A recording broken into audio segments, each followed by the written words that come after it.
true as possible. No.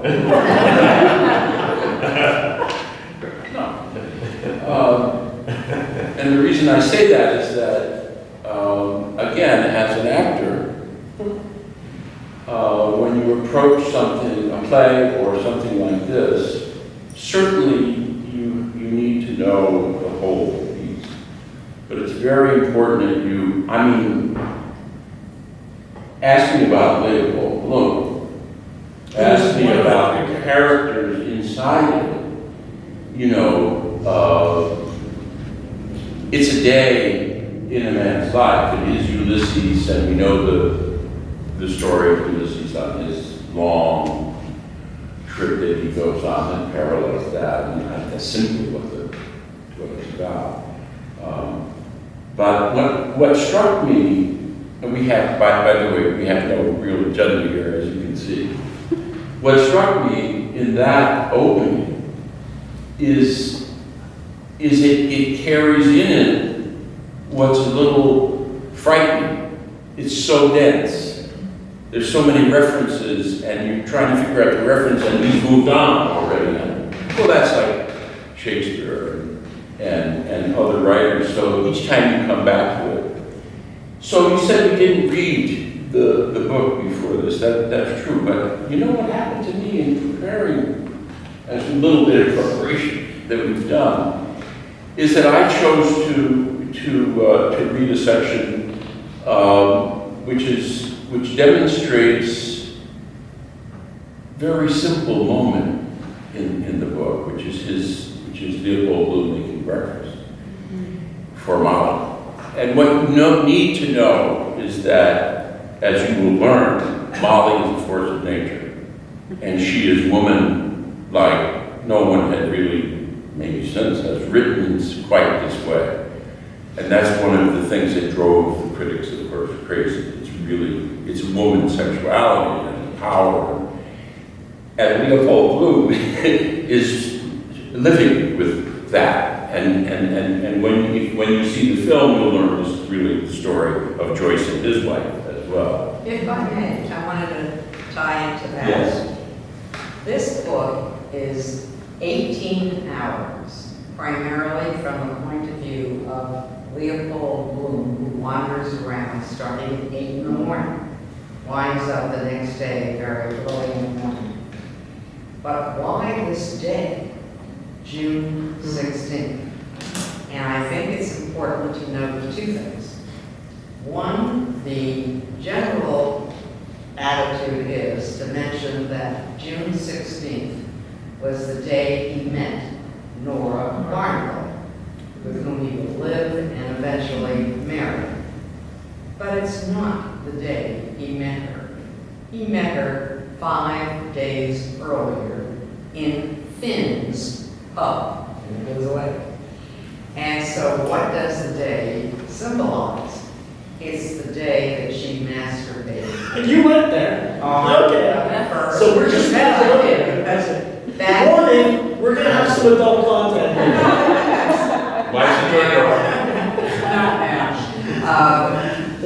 But that scene was probably in the minds of those who banned the book as obscene.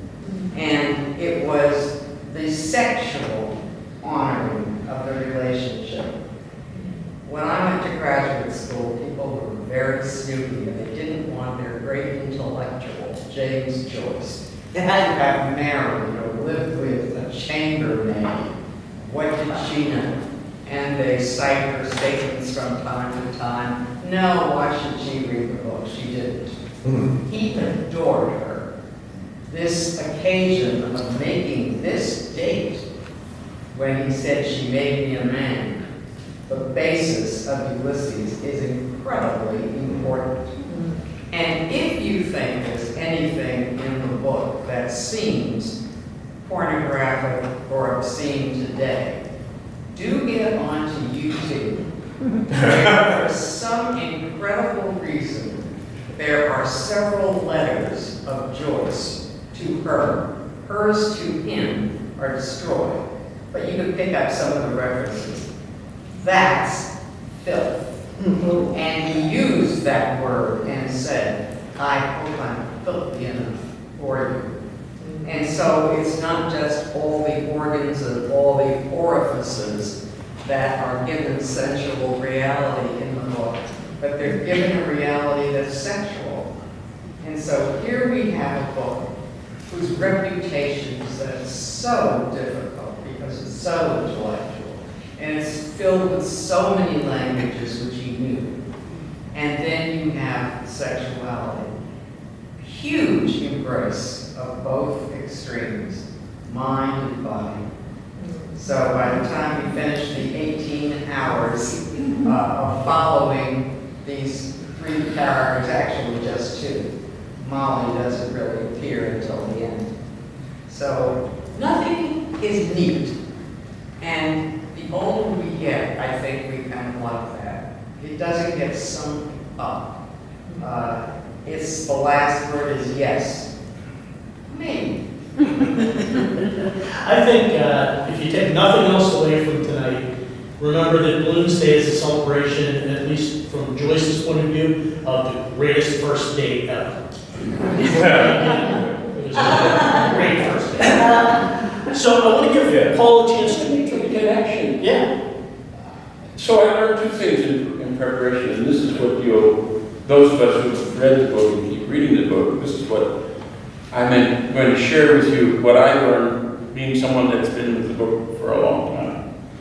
One of them was this story, and it's very well laid out in the film, please watch the film. The story of the banning of the book is an incredibly important story. And we asked ourselves, well, what were they afraid of? Why were they banning this book? Why did they go such? Well, sex, masturbation. I think maybe the word cockholder might have been even more frightening to these guys who are doing this. And the idea that we don't want our children to read this thing that we all do. And I thought, isn't that interesting? There's a movement in this country today where we won't want our children to learn about racism. Isn't that, what is it about the story of slavery in America that adult people would not want their children to know that story?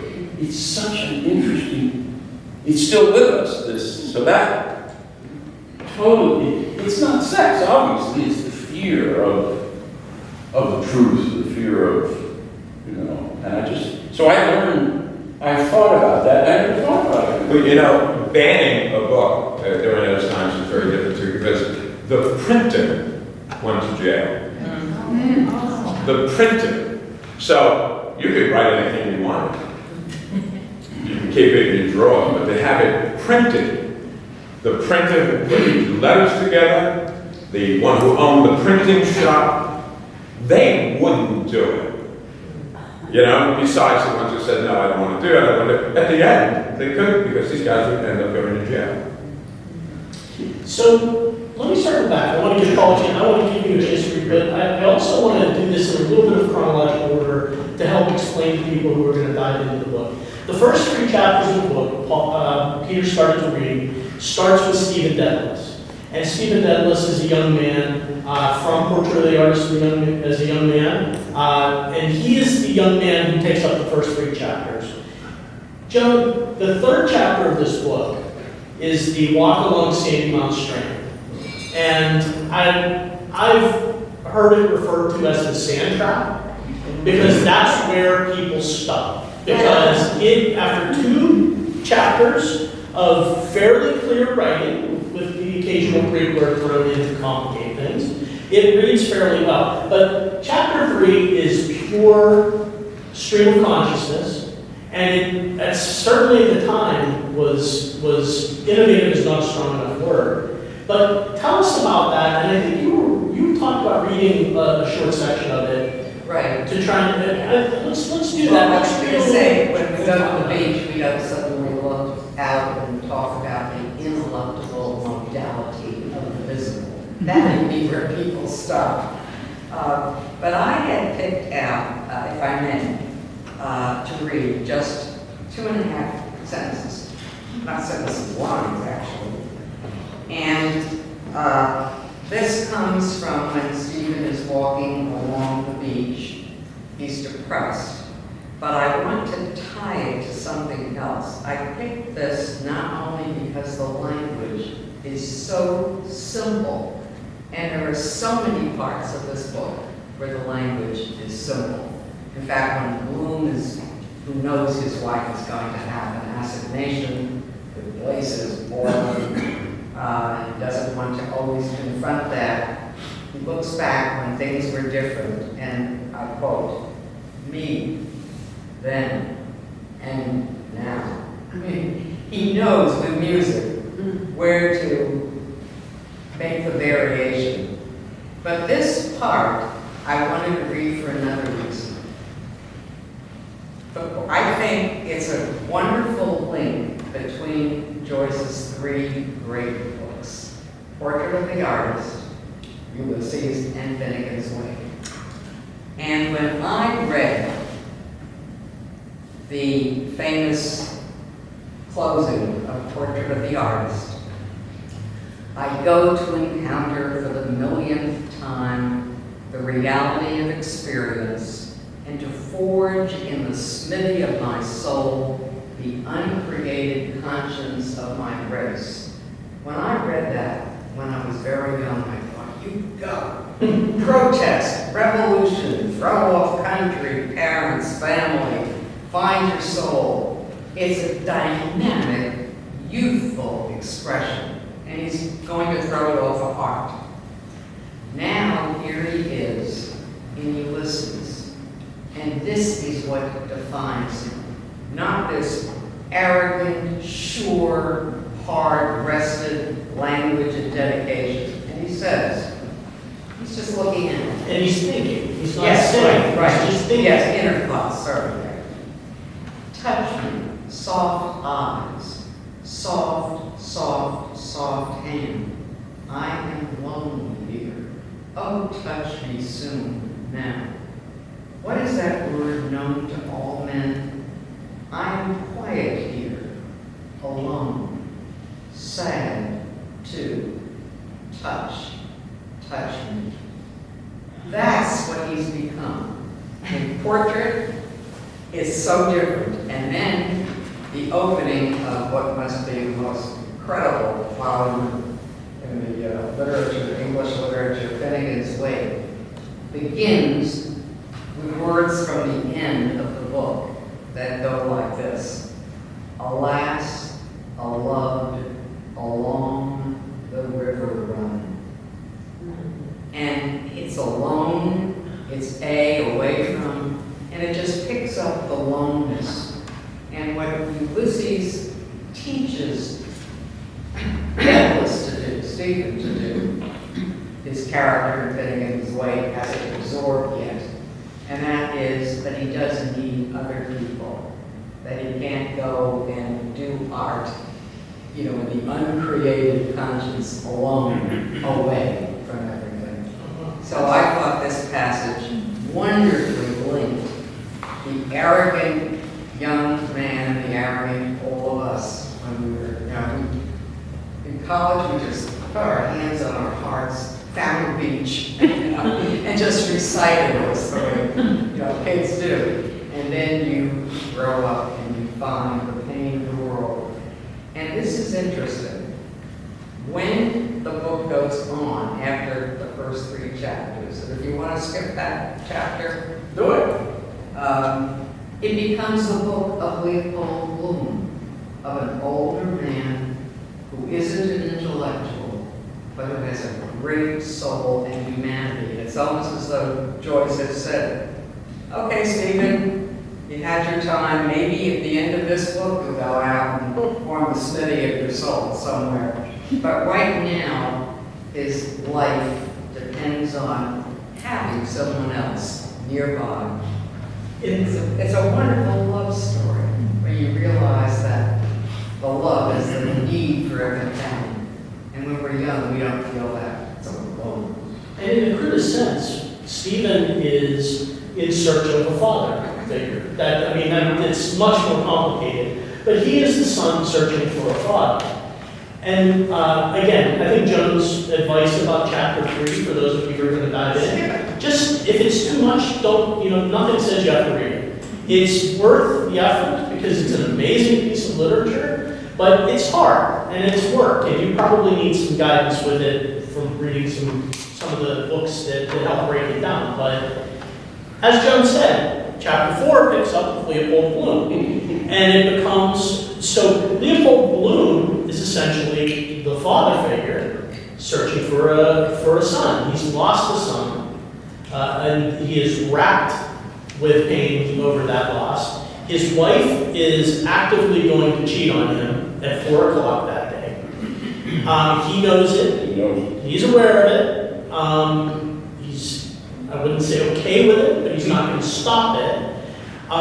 He hasn't been able to have sex with his wife because of his son's death. He's never really gotten past that. So I think in some ways he doesn't feel adequate and shouldn't stop that. But the rest of the book up to the last chapter is really about Bloom and to a degree about Stephen sort of circling each other until they finally come together later in the book.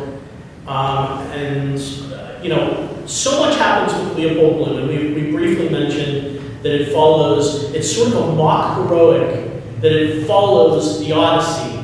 Elements of the Odyssey are recreated in 1904 Dublin. The wandering rocks from Ulysses become just wandering people on the streets and the things that they run into.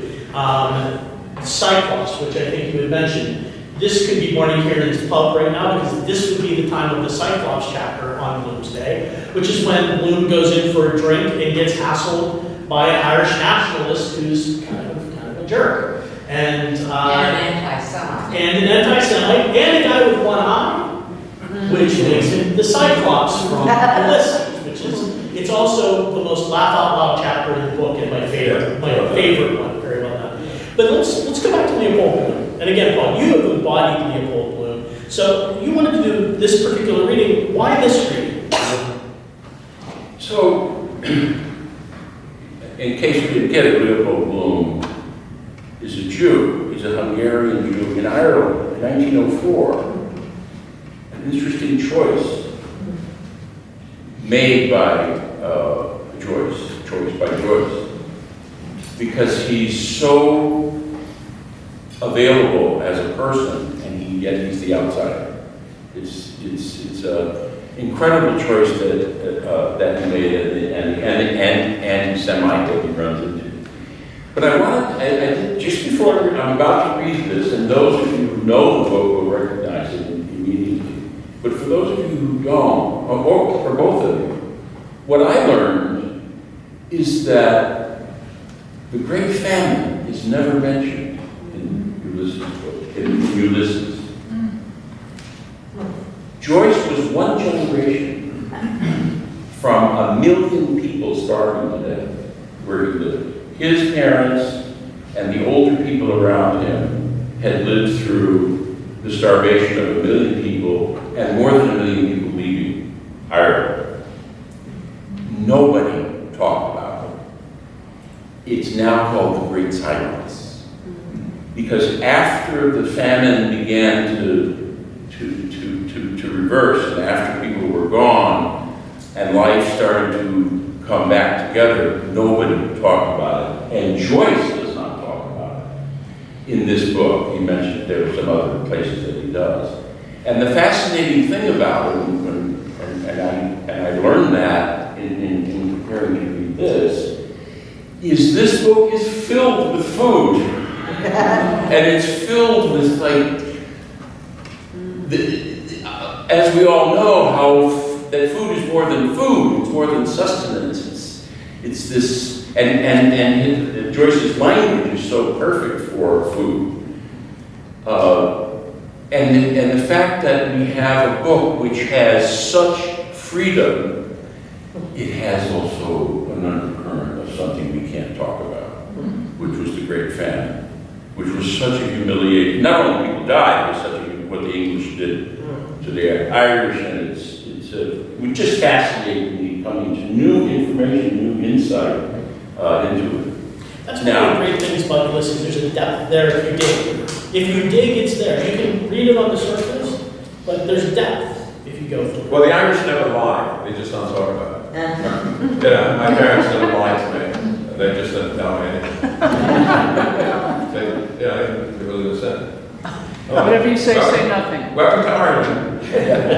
Cheerio. Oh, and again, the film will learn a lot more about these things that led to this book, to Ulysses. And when you're reading it out loud, you're going to find that you stumble. I'm going to probably stumble, but because I want to make sure that we all hear the words, I'll go back. I'm just sort of warning. Mr. Leopold Bloom ate with relish the inner organs of beasts and fowls. He liked giblet soup, nutty gizzards, a stuffed roast heart, liver slices fried with crush crumbs, fried hencock rolls. Most of all, he liked grilled mutton kidneys, which gave to his palate a fine, tangy, faint scent of urine.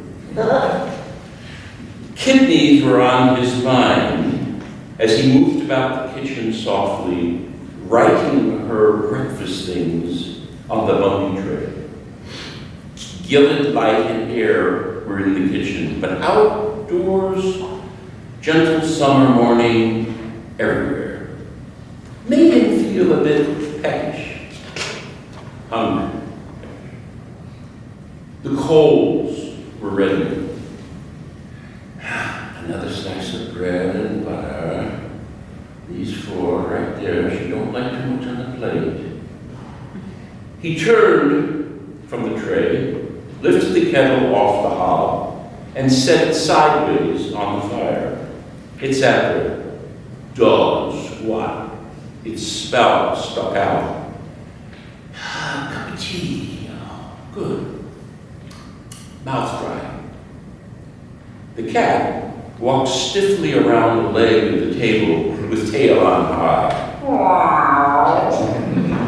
Oh, there you are, Mr. Bloom said, turning from the fire. The cat mewed in answer and stalked stiffly again around the leg of the table, mewing. Yeah, just how she mews and goes around my writing table. Purr, scratch my head, purr. Mr. Bloom watched curiously, kindly, the little black form, clean to see. The gloss of her sleek hide, the white button under the butt of her tail, the green flashing eyes. He bent down to her, his hands on his knees. Milk for pussins, he said. Brrr, the cat cried. They call them stupid. They understand what we say better than we understand them. She understands all she wants, and vindictive too. Cruel, her nature. Curious. Mice never squeal. Seem to like it. Wonder what I look like to her. Height of a tower? No, she can jump on me. Afraid of the chicken? She is, he said mockingly, afraid of the cuckoos. I never saw such a stupid pussins as this pussins. Brrr, the cat said loudly. She blinked up out of her avid, shame-closing eyes, mewing plaintively, with long, slow, milk-white teeth showing. He watched the dark eyelids narrowing with greed, till her eyes were green stones. Then he went to the dresser. He took the jug Marlin's milkman had just filled for him, poured warm bubbled milk on a saucer, and set it slowly on the floor. She said, running up to lap. He watched the bristles shining wirily in the weak light as she tipped 3 times and then blinked lightly. Wonder, is it true that you clipped them and cut mouse after that? What? They shine in the dark, perhaps? The tips? Or kind of feelers in the dark, perhaps? He listened to her licking laugh. Ah, harmony. No, no good eggs with this drought regime. Wants pure water. Thursday, not a good day either for a mutton kidney at Buckley's. Fried with butter, a shake of pepper. Better a pork kidney at Gallus while the kettle's boiling. She lapped slower, then licking the saucer clean. Why are their tongues so rough? A lap better with those little holes? Nothing here she can eat, no. On quietly creaking boots, he went up the staircase to the hall and paused by the bedroom door. She might like something tasty, like bread and butter. She likes that in the morning. Still, perhaps. He said softly in the bare hall, I'm going down to the corner, be back in a minute. And when he had heard his own voice, he added, you don't want anything for breakfast? A sleepy, soft grunt answered, no, she didn't want anything.